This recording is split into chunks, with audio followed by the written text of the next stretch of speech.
So, oh, I forgot to mention, when I was in Maui at the hotel I was at, uh, my father had organized the the hotel before I got there from the hospital. He had made the reservation for me, and which is weird because when I got there in the lobby, sitting there on the couch, was one of the stalkers, and he was doing the whole eyeballing me thing. After I checked in, I walked by him and he's like, "Fuck you." And so that was creepy. And while I was there, I noticed that they were like wiggling my doorknob, and they were making out all this noise outside on the beach, and like I could hear him talking all this shit about me out on the beach outside of my room. So they knew I could hear it. So that was pretty disturbing.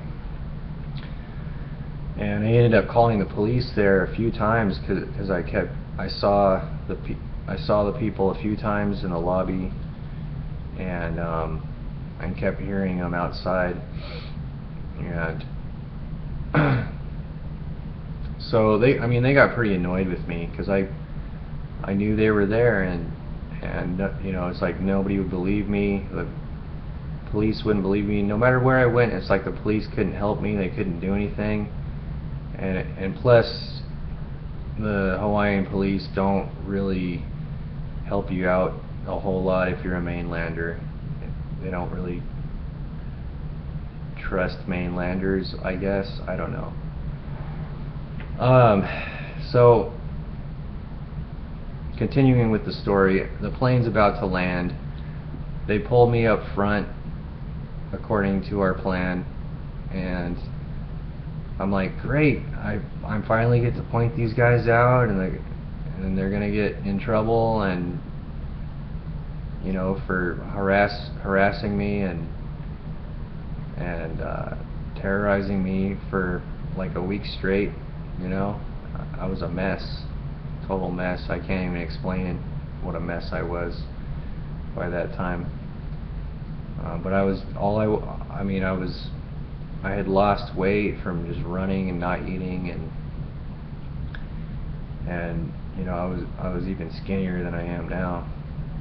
So I looked like a mess. I didn't have any luggage with me. I just had the stuff in my pocket. I had left my luggage at the resort, so I was just running just with what I had and trying to get home. And so plane lands, they get me off, I see the police there, and the police are like, yeah, we'll point these guys out as they come out. But then they sit me down and they're like asking me if I'm on any medication. I'm like, no man, I'm not on any medication.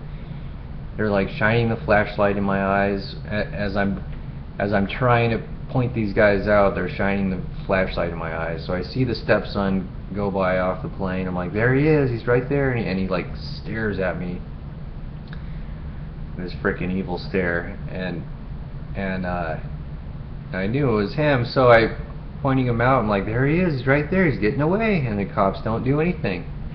I was like, what is wrong with these cops? I mean, they're treating me like I'm the criminal, and I've been followed for a week straight, and I'm being treated like I'm the bad guy. After being terrorized for what? For trying to go somewhere and work? I didn't do anything to these people. So, and then my boss was on the flight too, and he escaped out of there somehow. I don't know. They had the flashlight in my eyes. I don't know how he got out of there without me seeing him. But I did not see him. He took some kind of escape route, or got in somebody's suitcase, or I don't know what. But so I'm there, and they're like, okay, kind of treating me like I'm crazy, like what usually happens. Okay, call your dad. He was supposed to be there. So I call him. He doesn't answer his phone. So then the cops are like, what's his number? So the cops call him. He answers his phone. Lo and behold. So we go back there past TSA and meet him, and then I'm trying to tell the police my story, you know, in short form, and they're having a hard time buying it. Of course, this is freaking unbelievable, and so my father is just telling them I'm crazy, and like telling them, oh, I'm gonna get him on his prescription and all this stuff, just gaslighting me totally. And and I noticed it. I was in such a messy state of mind. Just from the trauma, I was really aware and full of adrenaline, but I was a bit traumatized, not to the point where I was imagining anything. I was seeing what I was seeing, and I know those people were there. I'm not making that up. I wouldn't do that. I'm serious about this thing, because I know what some of you other people have been through. I would not make a joke out of it. That's some serious shit. And so we ended up going home, and he actually takes me back, and I can't go back home because where I was staying was in the same neighborhood as my coworkers. So I ended up staying in another hotel that night, and getting picked up by my mom, and going to see my kids in the next morning. And so when I started to question my dad, after I kind of came out of all the adrenaline, I started to question him about certain things, like, why did you tell the psychiatrist I was crazy? I almost couldn't get on my flight and get home. Why were you telling the police I was crazy? Why were you telling me I was imagining this stuff? Because I wasn't. And he couldn't give me a straight answer. When I said, why did you delete the photo of my beaten up face? Still couldn't give me a straight answer. He was just like, oh, I always delete stuff. And it's like, no, you don't, dude. You got 1 million megabytes on your freaking fancy phone, dude. You're not just gonna delete every day, idiot. So after a while, I figured he was in on it, and he actually had been sending my mom and my ex all these emails about how they needed to get me in the mental ward, and that I could be forced into the mental ward and forced to take this medication and stuff like that. So I'm just like, what the hell is this guy trying to do to me? So, you know, since then I've learned he was trying to gaslight me and get me in the mental ward, which is what they try to do. And so I wasn't going for it. I didn't let him do it, because I caught on to his shit, to his stuff pretty quickly, because I recovered from the trauma quickly, because I am a sane person, and that's what sane people do. They recover. And so so he's running. Oh yeah, and he turned one of my best friends totally against me. The guy hates me now. Totally hates me. And it was somebody I had been helping me, and I had been helping them out. It was actually a victim of cancer who I was helping them out by bringing them food and doing things like that. And they were helping me out too, but we had a friendship going, and that got destroyed by my father. He came in and just vampired all over it.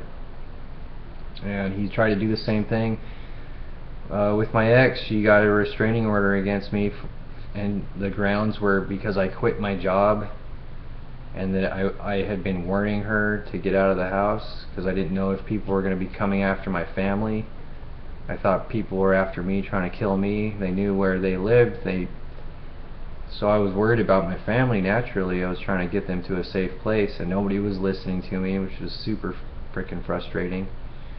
So I'm back, yeah, and then they're trying to pimp.